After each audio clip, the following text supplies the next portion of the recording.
Ako okay lang sa Diablo, nakahiga sa king size bed ako at malaking bahay tapos Porsche.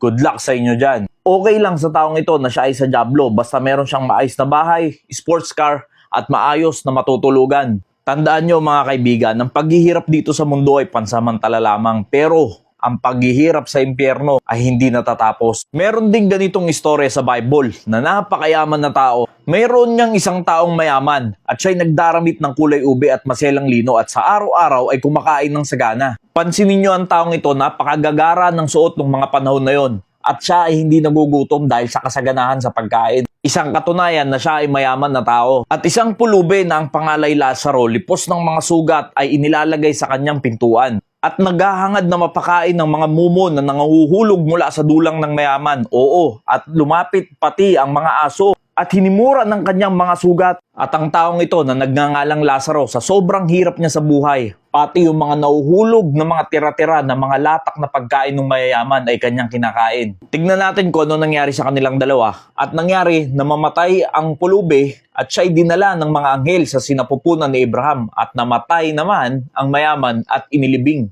Nakita natin na parehong namatay yung mayaman at ang mahirap. At makikita natin dito kung saan nga ba mapupunta ang tao pagkatapos natin sa mundong ito. At makikita natin dito na wala talagang purgatorio. Ito na yung nangyari sa mayaman. And in hell, he lift up his eyes being in torment. Nakita nyo mga kaibigan, yung pagkamatay ng mayaman, yung sumunod na pagmulat niya, nandun na siya sa tinatawag na hell. Pero hindi pa yan yung sinasabing lake of fire. Kaya ang taong ito, nung siya ay namatay, hindi siya sa purgatorio dumiretso, kundi sa hell siya dumiretso. Kaya mga kaibigan, kung darating na ang takdang oras sa inyong buhay, dahil yan ay hindi nyo mapipigilan. Pag wala kayong Kristo na tinanggap sa inyong buhay, magagaya kayo dito sa mayamang taong ito. And see it Abraham afar off and Lazarus in his bosom. At ito naman yung nangyari doon sa mahirap na si Lazaro. Nararanasan niya na ngayon ang comfort. Samantalang yung mayaman, siya'y sumigaw at sinabi, Amang Abraham, maawa ka sa akin at suguin mo si Lazaro upang itubog niya sa tubig ang dulo ng kanyang daliri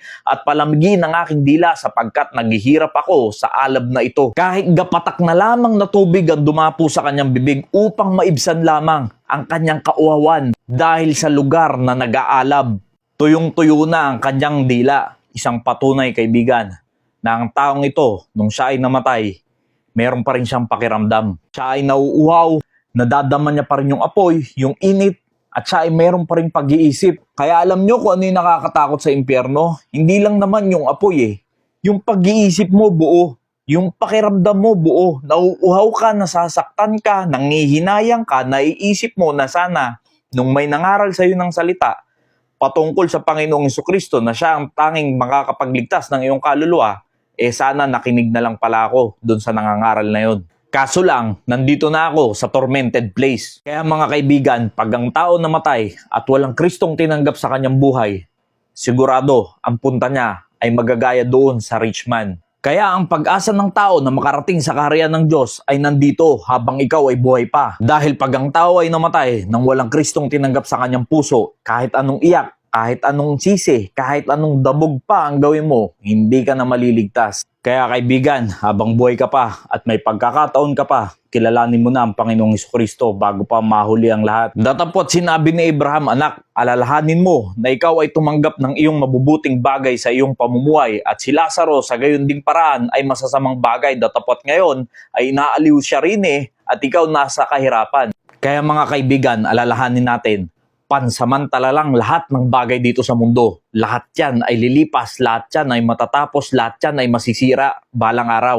Kaya dapat maalaman mo kaibigan na hindi material, hindi karangyaan, hindi yaman sa mundo ang totoong kayamanan. Ang totoong yaman ay magkaroon ka ng relasyon sa Panginoong Jesucristo kasi siya lamang ang kayang magligtas sa ating kaluluwa dahil pag ikaw ay ligtas na, magkakaroon ka ng mana sa kaharian ng Diyos na ang kayamanan ay hindi nasisira kailanman. Hindi nangangahulugan na pag mayaman ka ay impyerno ka at pag mahirap ka ay ligtas ka. Hindi ganon. Dahil kahit alin ka pa dyan sa dalawang yan, kung wala ka namang Panginoong Jesucristo na tinanggap sa iyong puso, mapapahamak din ang iyong kaluluwa. Kaya mga kapatid ko sa pananampalataya, huwag tayong matukso sa mga yaman ng mundo. Dahil ang ating tatanggapin sa kaharian ng Diyos ay hindi matutumbasan ng yaman ng mundo. Maraming salamat po and God bless you all.